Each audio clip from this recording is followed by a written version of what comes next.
Oh, you gotta log in, mate. Gotta log in. Okay, I'll go log in. Gotta log in. 'Cause I need to walk in. I want to walk in on the scene.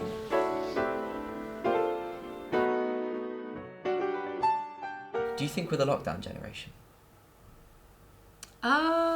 I think we're part of it, but I don't think we're the generation that's been most affected by lockdown. I think maybe my younger brother's generation, like, they're all like 18 now, and I think that they're probably more, just because they were so much younger, and it was like they're more normal, like it became their norm, and like we'd lived more of not lockdown. Yeah, I suppose. But do you not think our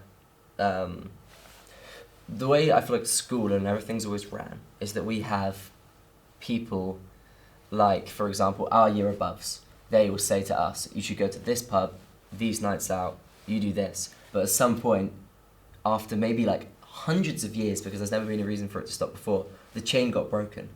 So do you not think that we also, as turning 18-year-olds just before lockdown, we don't have a chain anymore? I guess so. I mean, that's what I mean, I suppose, and like, we're part of that generation, because like, there's, in that sense, yes, we are, but in like other ways, we are also the last generation that sort of escaped having digital media so like intensely in our lives. Yeah. Like, I remember my mum's like Nokia brick and like having a box TV. I don't think my brother remembers that, and he's 2 years younger than me. Like, I suppose I totally agree with you. Like, I think we had less of a social, like, partying, that kind of thing when we were younger, less of that. We did do that when we got older. We just did it later. But I suppose you're right, there's less of, like, a passing it down through the generations, because we couldn't pass it down. Yeah.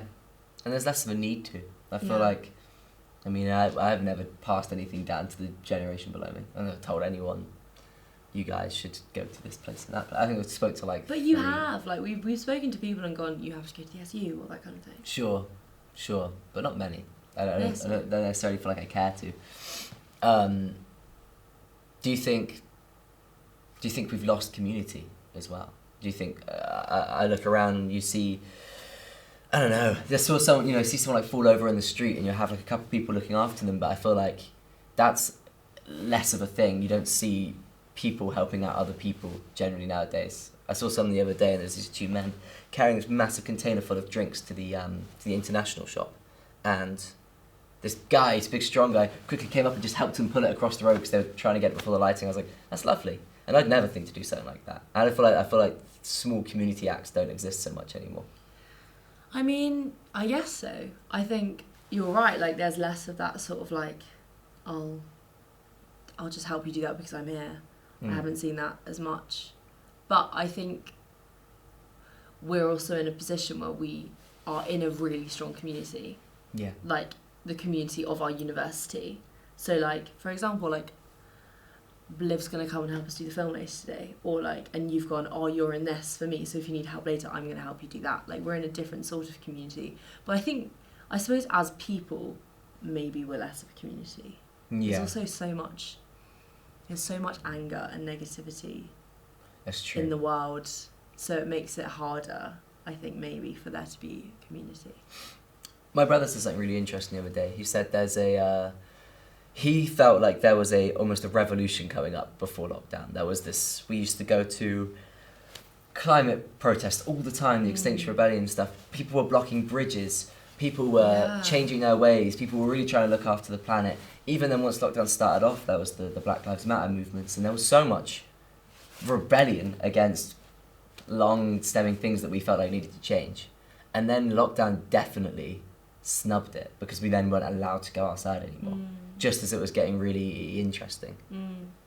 I think I don't know, it sounds like I'm a guy who's like, was it planned? But do you not think that some of that buzz is being killed? Like, I as a pescatarian, or I get the called woke all the time, and it's just like, I'm a pescatarian, it's nothing that deep. But like, before that, I felt like everyone was changing their ways, and I feel like it's stopped. I think it's stopped. Maybe for a bit, but I think it's coming back very strongly. Like, all the like Free Palestine marches around It's London, and like there's feminist marches going on, there's climate marches going on, and there's so much happening. Yeah. And like that's amazing. But it is so recent, like it does feel very recent. It does, it's new, it's this summer kind of new. Yeah. Yeah. But I also think governments have never been so, I mean, I don't think our government's ever been so like, I mean, they sense people all the time. Like, look at Glastonbury, like, people, music artists were getting censored at Glastonbury. In our lives, and we're 20, it's the most, for me, and maybe it's just because we're also more aware because we're 20, it feels the most clamped in we've been for a long time. Yeah. It feels the most, like, it's harder to speak out. But also, I mean, I grew up in the countryside, like, we had the news, but we didn't have it as in our faces. Yeah. Like, I mean, we're not in London, but even here, you still get a sense for it going in all the time. And, like, you walk past, like, Free Palestine marches and you walk past people, like, campaigning for things. And, like, you're so much more aware of it being in a city. But also, again, you're right, we're 20. And, like, that's sort of, like, I do think you become more aware of it. Yeah. Because it's like, oh, my God, like, this is my future. That's true. Like, I went down a massive rabbit hole the other day of researching these, you know, how the government wants to bring in these digital IDs. Right. And it's like, it's insane that we're going to be like... Do you have to? I haven't. You have to...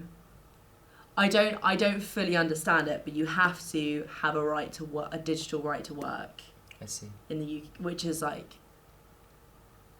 It's a really worrying... Like, you have to have that. It's a really worrying change. Feels very controlled. Very controlled. Yeah. Which is something that I think I've never really thought of this. I don't know. It's a very complicated thing. Yeah. No, it does feel. It's feels so like complicated. It feels like we're being manoeuvred a little bit. Yeah, absolutely, absolutely. I'd like to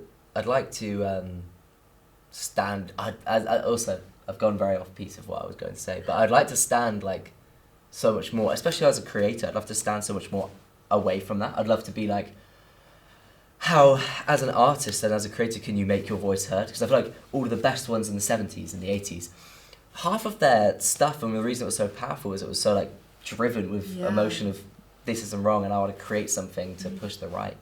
I feel like maybe it's not push the right agenda. And yeah, I feel like maybe we're missing that a little bit as well, and that could be coming back in some ways with artists. And artists needs to be, because I feel there's a lot of them now. You look at the mainstream ones, and they feel so like they're in with a general agenda. Like I don't know. You can't help but feel like a lot of celebrities feel like they're a part of a general idea. You don't feel like they're one of you. And so I think I like someone so much like Lil Kana, is it feels like he's on your side. He's talking from a normal person's perspective. Maybe as creatives we need to be more outspoken. Become more outspoken. I mean, totally, but I think, for example, with the project I'm doing at the moment on the postal service scandal, that's all about big corporations who earn so much money, it's disgusting, that are propped up by the government, allowing, what they see as, little people. Yeah. Just they're, they don't mean anything. To protect ourselves, we're just gonna steamroll it all over them. And, I'm really, really, trying to say something and, trying to be this was so wrong, and no one's been fired, and people resign, but no one's been fired. No one's in prison. That 4 people died. Yeah, wow.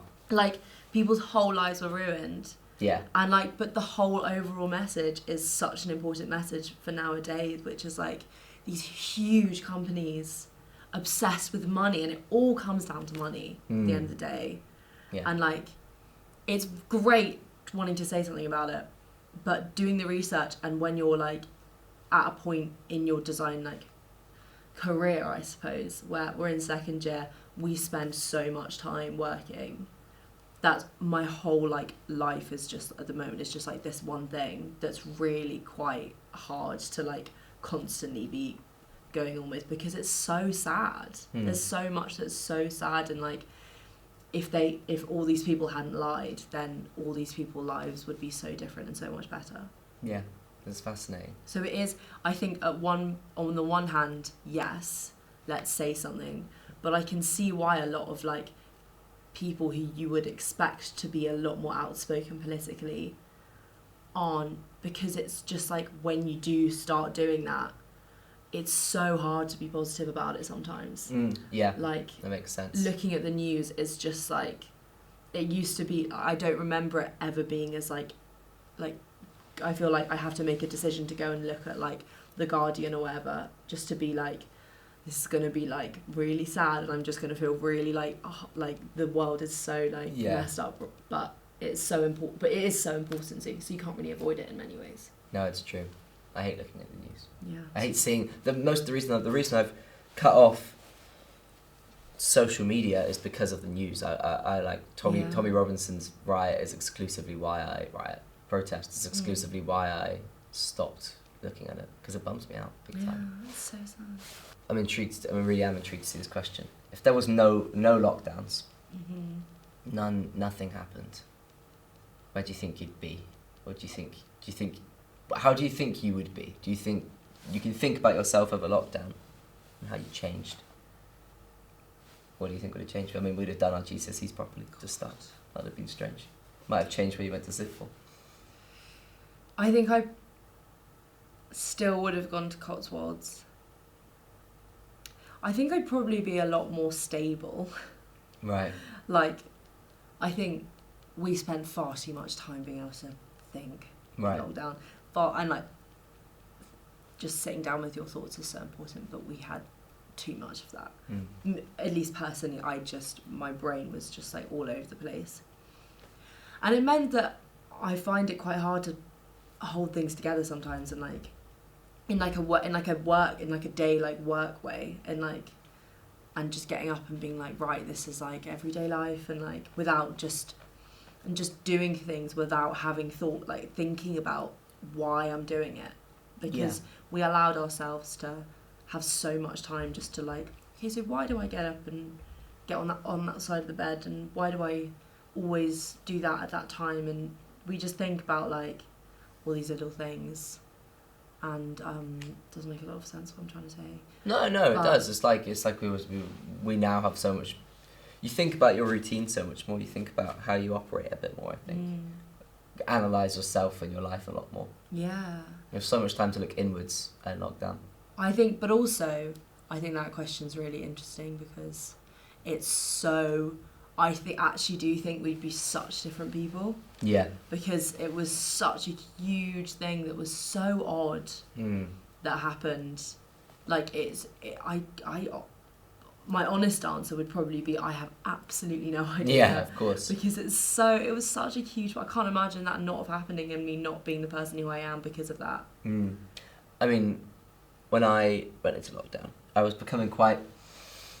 I remember one of my friends saying, it was when lockdown started, I said to him, oh, that's kind of when I discovered Minecraft. And he went, oh, that's kind of when I discovered like marijuana. And I was like, okay.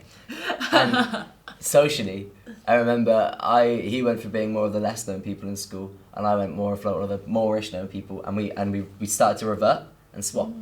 And it was interesting, because I was going more in my shell, and by being a stoner, I suppose you get a bit more of a social cred when you're in like year 10 or 11, depending on who you are. And it was fascinating. And I think lockdown, I then had that time to be like that.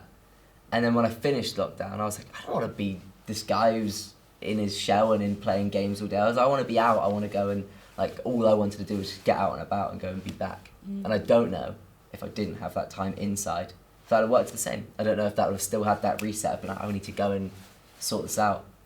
So maybe it was good. But then again, I find myself constantly, if I get into a rhythm of staying in, I can ease into it so well, because I can be so productive, and I value productivity so much that I'm then like, well, why would I go and have a pint when I could go and make and edit a film quite a lot, or I could go and write a song, and and I think because I was so productive in lockdown as well, it's quite difficult to not sometimes fall back into habit. So yeah, it's interesting. It is interesting. But I always see you as a very productive person. Yeah. But I think last year you were more balanced with like going and having a pint and working. But maybe that's because we lived together. Yeah. And so I saw you like working, but I also saw you out. But now I feel like I never see you socially. It's always in uni, like working. And I was just thinking, I wonder how my productivity levels would be. I wonder if I'd be more or less productive. And I don't know what the answer is to that. I honestly couldn't tell you. Yeah, it's hard to imagine. It's 2 years being completely different in your life. Yeah, it's hard to say. It's very hard to say. Yeah. When am I supposed to ask that question? No, I'll cue you in for that. I just thought I'd ask. I'm just gonna. I was only 23 past. We sort of. It's quick. I was not taking as long as I thought. Would you be willing for the next 15 just to talk normally? I might even put this as my first. I was saying I was going to do long form chats. The interviews will go on and I can then upload the full chat as well on a different channel. Would you be up for just chatting for 15, 20 and then we can do the questions, see if maybe Liv can pop in? Yeah. Okay. That'd be pretty cool. Well, that's actually quite interesting now that you've said the thing about me not going out more, because that's also, if I'm breaking the fourth wall a bit, the reason I've made this film, the reason I'm filming this film was because when my teacher said, you guys are the lockdown generation, she's like, oh, you're the first people I've taught. She had 2 years off, so she missed a little bit of it. She was like, but you're the first generation I've taught who are clearly affected by lockdown. No one speaks out and talks, apparently. We're very much more in our shells. She made us do a drama thing where we had to walk around a classroom and not bump into each other, and then she'd say stop and you had to ask them their favourite film, what they think they should watch, then they'll tell you theirs. And it was this interesting thing. But she was just trying to get us to be a bit more of a class, because she said that she hadn't seen a class be so unclass-like. Yeah.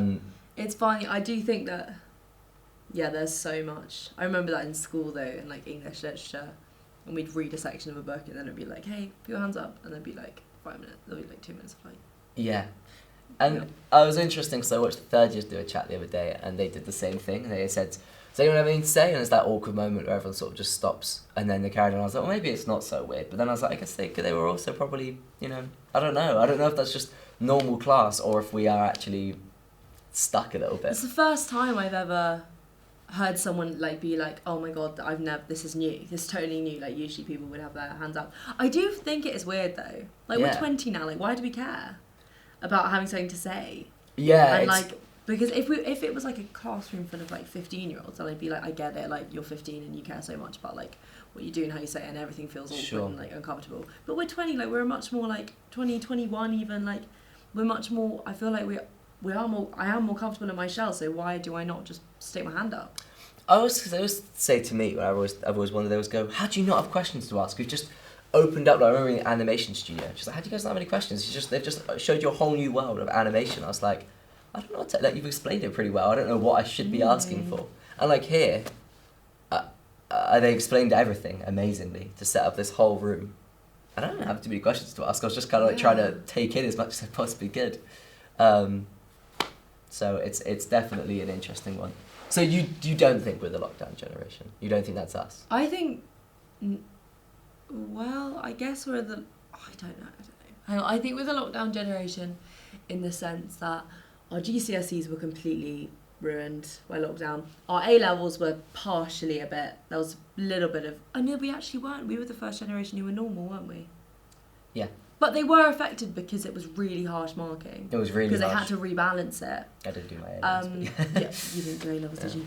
No. Well, from someone who did do A-levels. Yeah. It was really harsh marking. We were getting told that the whole time. We were like, by the way, this is going to be the harshest year in a few years because of lockdown.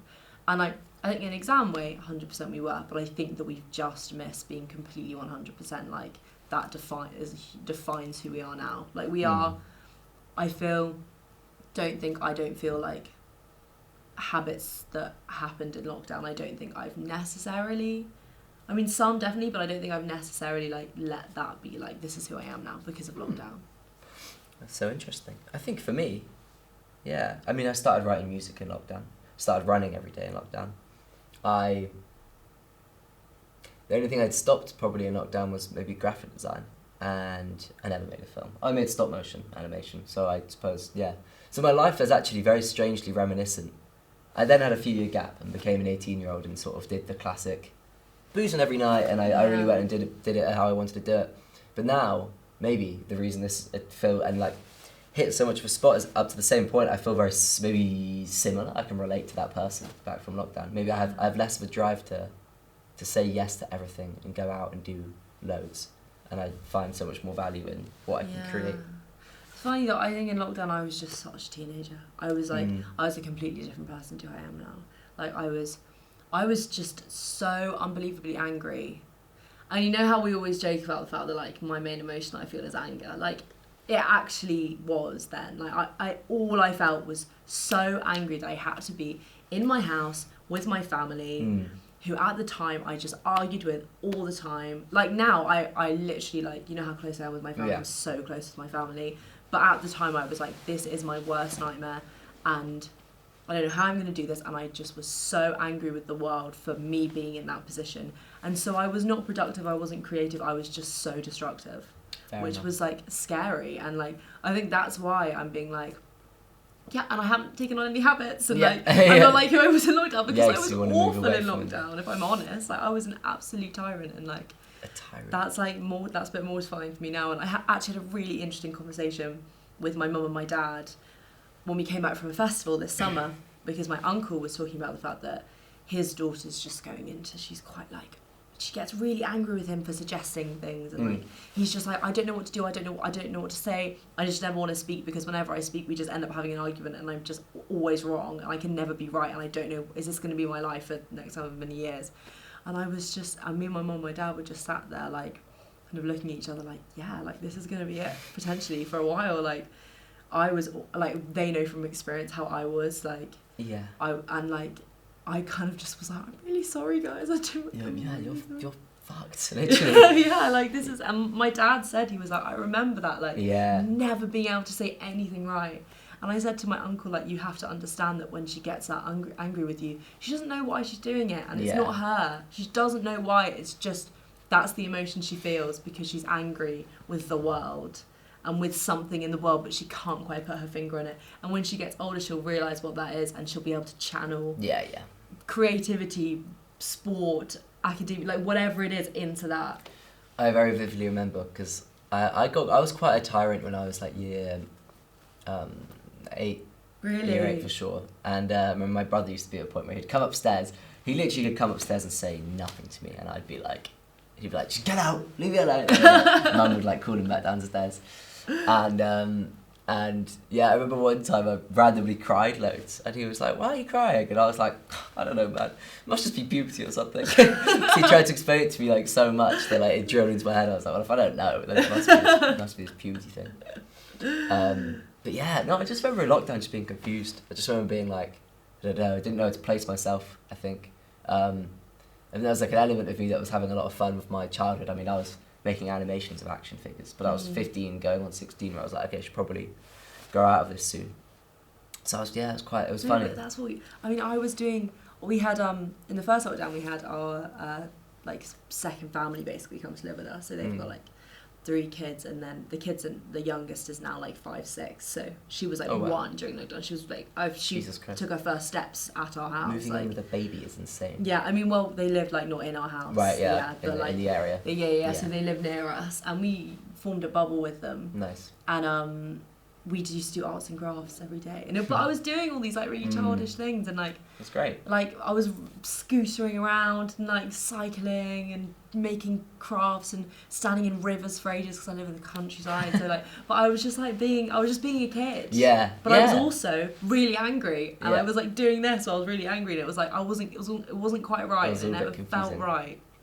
And I was so much taller than everyone else and bigger than everyone else. And like everyone else was kids, and I was this like gangly like teenager who didn't know where to put themselves. That's so interesting. Yeah, it's a weird time. It was awkward. It was a time where you probably should have developed in a like growing into being like a young adult. Yeah. But we kind of like stuck where you could hold on to something else. Yeah. Like so now we're the adults, but we had this like jump rather than. Yeah, but it was like quite a big.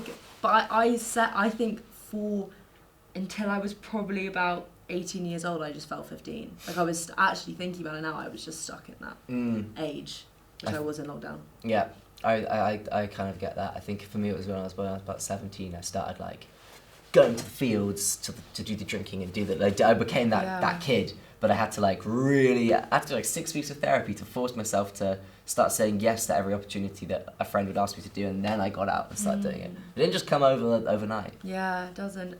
I mean, it's funny though, because like I was 18 and I'd been doing all that for a few years, but I still felt like so young.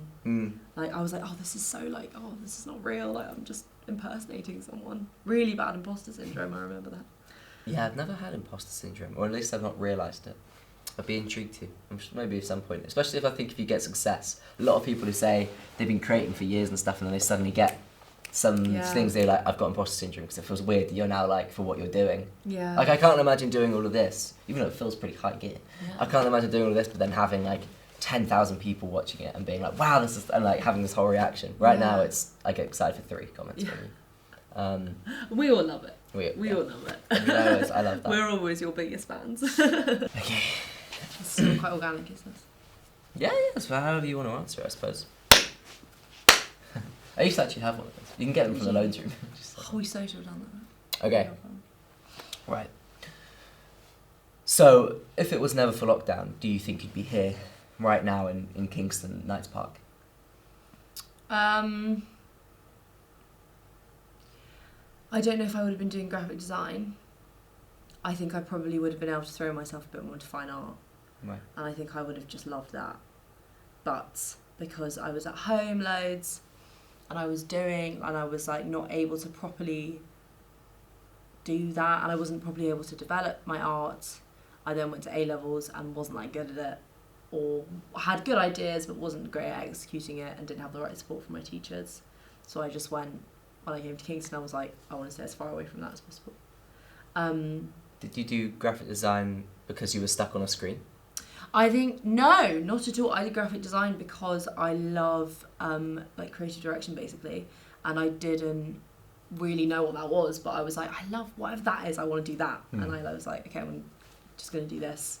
And graphic design, I didn't actually ever think too hard about doing it. I think I was just like, I want to do that. Like, that just makes sense for me.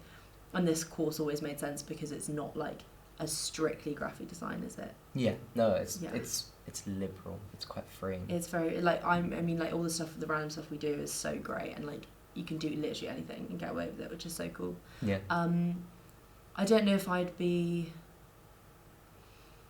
in. I don't know if I think I'd still be friends with the people that I'm friends with. I don't know if I don't know. Yeah. It's hard to say. It's a really hard question. It's hard to say if you're here. It's a really hard question. Okay, should we swap and do it again? Yeah. Wait, I actually haven't thought about... Like... Is this acting? I'm so confused. I was kind of like caught in between then. Because I was like, I actually was like, I don't know how I meant to react to this, because I don't know if we're going to cut and then it's going to be the close shot. Or if I should just be really confused and be like, what the fuck? And then I was like actually really confused. I was like, wait, what do I do?